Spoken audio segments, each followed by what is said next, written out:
Title: Daksha's Feud, a tale of pride and sacrifice. 1. The Grand Yajna. In a world where clouds shimmered brighter than gold, and rivers flowed with celestial nectar, King Daksha decided to host a spectacular event, a Grand Yajna. This Yajna was no ordinary ceremony, it was to be the event of the millennia, with dazzling rituals and celestial hymns echoing through the heavens. Daksha's palace was abuzz with excitement. Deities, sages, and celestial beings from distant realms gathered, their shimmering garments lighting up the skies. A golden altar was erected, around which the sacred fire would be kindled. The aroma of divine incense wafted through the air, and the rhythmic beats of heavenly drums set a majestic cadence. As the preparations went underway, messengers on winged chariots hurriedly delivered ornate invitations to every corner of the universe. Each scroll, golden and sealed with the emblem of King Daksha, was eagerly awaited and cherished by its recipient. In the center of this whirlwind of activity stood Daksha, his heart swelling with pride. He watched as the best jewels were laid out, the finest ambrosia served, and the most enchanting melodies played by the celestial orchestra. But in the midst of all this splendor, a crucial detail was overlooked, one that would set the stage for a cosmic drama. A particular invitation was deliberately left out, causing ripples in the tranquil celestial waters. Little did the attendees know that this Grand Yajna, poised to be a celebration of unity and reverence, would soon turn into a lesson in humility and respect. 2. The absent invitation. Far from the bustling festivities, atop the Surin, Mount Kailash, sat Lord Shiva, lost in his deep meditative trance. Beside him was his beloved wife, Sati, the daughter of King Daksha. Their abode was a realm of peace. Our time seemed to stand still, and the universe's melodies played a gentle lullaby. One day, a gentle breeze brought with it the faint echoes of the Grand Yajna's preparation. Curious, Sati tilted her head, catching snippets of the grandeur awaiting the attendees. Her heart fluttered with excitement as she imagined the magnificent celebration. But as days passed, no winged chariot approached their dwelling. No golden scroll of invitation graced their doorstep. Confused and hurt, Sati approached Shiva. "My lord, it seems there might have been an oversight. Surely my father wouldn't forget us?" Shiva, opening his eyes, gazed at Sati with a depth of wisdom. "Perhaps it's not an oversight, dear Sati. Maybe it's a deliberate choice," he whispered, hinting at the unresolved differences between him and Daksha. But Sati, with the innocence of a child and love for her family, couldn't fathom such a possibility. "It's a gathering of the universe. How could he not invite his own daughter and son-in-law?" she thought. A storm of emotions churned within her, from love for her family to the sting of apparent rejection. Sati grappled with feelings of anticipation and sorrow. She made up her mind she would go to the Yajna, invited or not, believing in the bond of family and love. 3. Sati's heartbreaking decision. With determination in her heart, Sati decided to set off for her father's palace. Despite Lord Shiva's attempts to dissuade her, knowing the potential for heartache, she felt compelled to attend the Grand Yajna. She believed that her presence would mend the rift, that the bonds of family would prevail over any disagreements or past slights. Upon her arrival, instead of the warm embrace she had hoped for, she was met with cold shoulders and hushed whispers.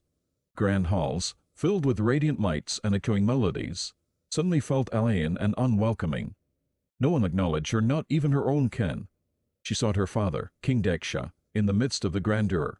But when their eyes met, instead of the familiar warmth, there was a chilling distance. Daksha's voice, filled with pride and arrogance, rang out. Why is she here? She and her husband were not invited.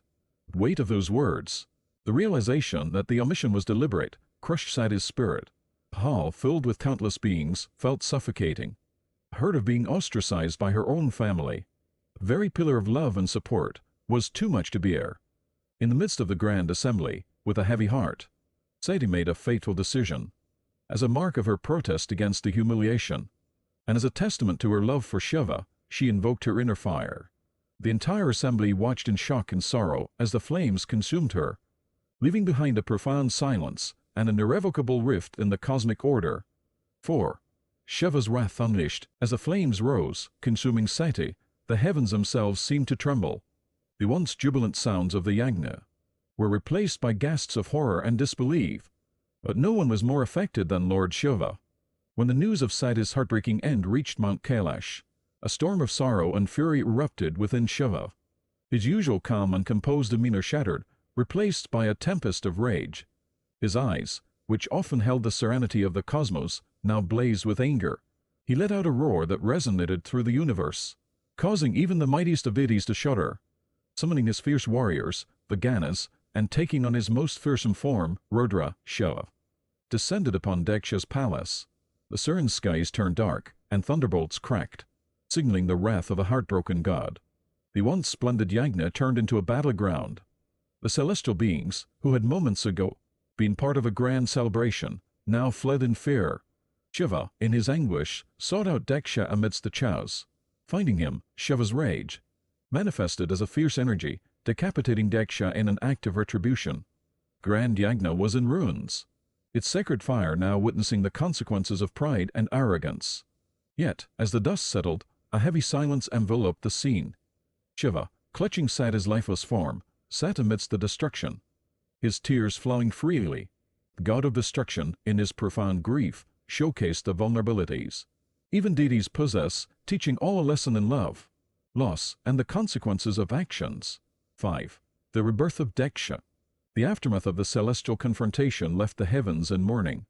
The once joyous Yajna ground now bore witness to devastation and heartache. Yet, amid the silence, the universe's compassion began to stir. The other deities, realizing the gravity of what had transpired, approached the grieving Shiva. They pleaded with him to restore order and balance to the cosmos. The universe needs its harmony, they implored.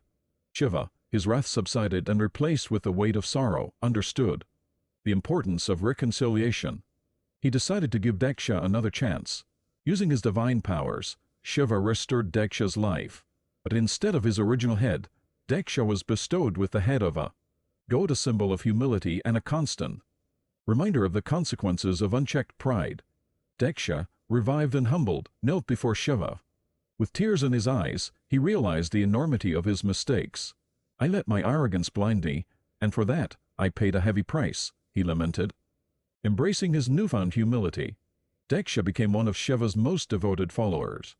He restarted the Yajna, this time dedicating it to Lord Shiva, ensuring that it became a symbol of redemption and unity.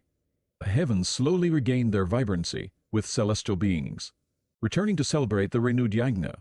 This time, the undertones were different. Grandeur was not just about external splendor, but was also a celebration of inner virtues, humility, and the power of forgiveness.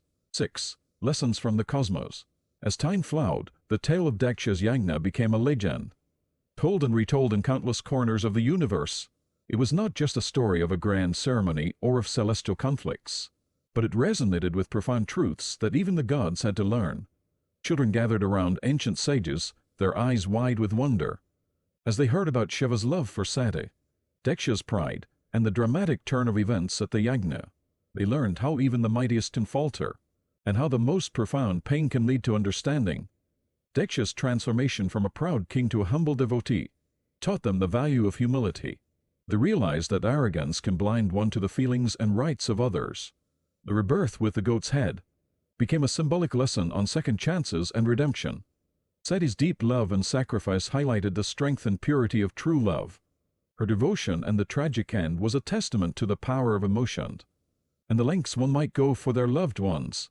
And finally, from Shiva, they learned about the duality of emotion, that love and rage, creation and destruction, joy and sorrow, are all facets of existence.